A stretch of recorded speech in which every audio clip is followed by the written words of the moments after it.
Muammar Gaddafi was born on June 7, 1942, in a tent near the desert town of Sirte, Libya. His family belonged to the Qadhatfa tribe, a small Bedouin group that lived a nomadic lifestyle. Growing up in poverty, Gaddafi was deeply influenced by the injustices he witnessed under the monarchy of King Idris I, who was seen as a puppet of Western powers. Gaddafi's early education was rooted in Islamic teachings, but he was also inspired by the pan-Arab nationalism of Egyptian President Gamal Abdel Nasser, whose speeches he listened to on the radio. Gaddafi entered the Royal Military Academy in Benghazi, where he began forming a secret group of like-minded officers who shared his vision of overthrowing the monarchy and liberating Libya from foreign influence. This group would later become the backbone of his revolution. The 1969 coup, a new dawn for Libya. On September 1, 1969, while King Idris was abroad for medical treatment, Gaddafi and his Free Officers movement launched a bloodless coup. The monarchy was abolished, and the Libyan Arab Republic was proclaimed. At just 27 years old, Gaddafi became the de facto leader of Libya, initially as chairman of the Revolutionary Command Council.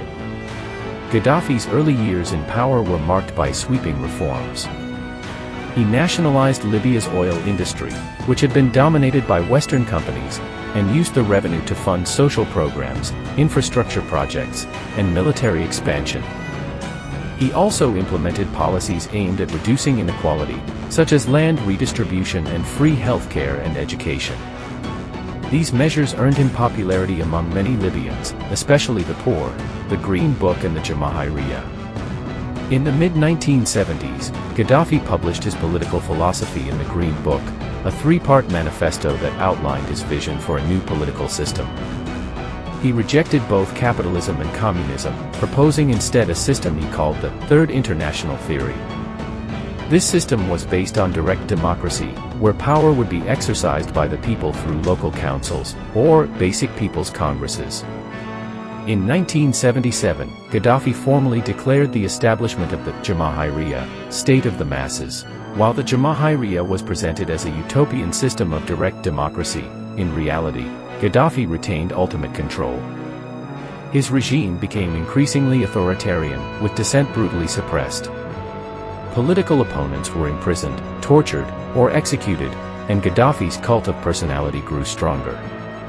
Gaddafi's Pan-African vision. While Gaddafi is often associated with Pan-Arabism, his influence extended far beyond the Arab world. In the 1990s, he shifted his focus to Africa, positioning himself as a champion of African unity and liberation. Gaddafi believed that Africa's future lay in its ability to unite and resist Western imperialism.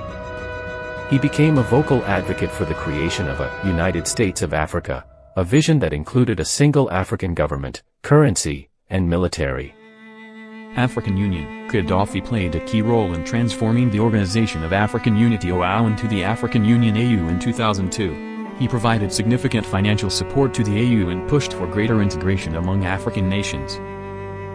Economic influence. Gaddafi used Libya's oil wealth to invest in African infrastructure projects, including roads, telecommunications, and energy.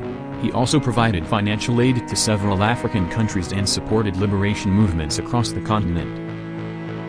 Libyan African Investment Portfolio. Gaddafi established the Libyan African Investment Portfolio (LAIP), which invested billions of dollars in African economies, from agriculture to mining. Gold dinar proposal. One of Gaddafi's most controversial ideas was the creation of a pan-African currency, the gold dinar, which he proposed as an alternative to the US dollar and euro for African trade. This idea alarmed Western powers, who saw it as a threat to their economic dominance. Gaddafi's Pan-African initiatives earned him both admiration and criticism. While some African leaders praised him as a visionary, others viewed his ambitions as self-serving and disruptive. Controversies and conflicts. Gaddafi's rule was marked by numerous controversies, both domestically and internationally. Human rights abuses. Gaddafi's regime was notorious for its brutal repression of dissent. Political opponents, journalists, and activists were routinely imprisoned, tortured, or killed.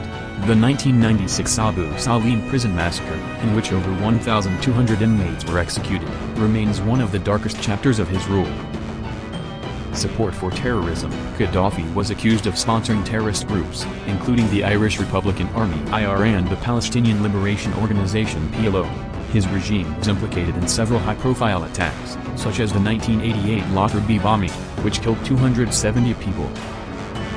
International isolation. Gaddafi's support for terrorism and his confrontational foreign policy led to international sanctions and isolation. In the 1980s and 1990s, Libya was labeled a pariah state by the West. Rehabilitation in the Arab Spring. In the early 2000s, Gaddafi sought to rehabilitate his image on the global stage. He renounced terrorism, dismantled Libya's weapons of mass destruction programs, and paid compensation to victims of past attacks. This led to the lifting of international sanctions and improved relations with Western countries. However, Gaddafi's efforts at rehabilitation were short-lived. In 2011, the Arab Spring uprising spread to Libya, sparking widespread protests against his rule. The protests quickly escalated into a civil war, with rebel forces gaining control of large parts of the country. NATO intervened, launching airstrikes against Gaddafi's forces in support of the rebels. The fall of Gaddafi. On October 20, 2011, Gaddafi was captured by rebel forces in his hometown of Sirte. He was killed shortly afterward under controversial circumstances, marking the end of his 42-year rule. His death was celebrated by many Libyans, but it also plunged the country into chaos, with rival factions vying for control. Gaddafi's legacy in Africa. Gaddafi's impact on Africa was profound and multifaceted. He was a polarizing figure, admired by some as a liberator and reviled by others as a dictator. Pan-Africanism. Gaddafi's vision of a united Africa inspired many, even if it was never fully realized. His efforts to promote African unity and economic integration left a lasting legacy. Economic contributions. Gaddafi's investments in African infrastructure and development projects helped boost economic growth in several countries. Controversial influence. While Gaddafi's support for liberation movements was celebrated, his interference in the internal affairs of other African nations often destabilized the region. His backing of rebel groups and authoritarian leaders fueled conflicts in countries like Chad, Sudan, and Liberia. Muammar Gaddafi was a complex and contradictory figure. He was a revolutionary who sought to liberate Libya and Africa from Western domination, yet his rule was marked by authoritarianism and human rights abuses. His Pan-African vision inspired hope for a united and prosperous continent, but his methods often sowed division and conflict. Gaddafi's legacy remains deeply contested. For some, he was a hero who stood up to imperialism and fought for African unity. For others, he was a tyrant whose rule brought suffering and instability. What is undeniable is that Gaddafi's life and rule left an indelible mark on Libya, Africa, and the world. His story is a reminder of the complexities of power, ideology, and the pursuit of change.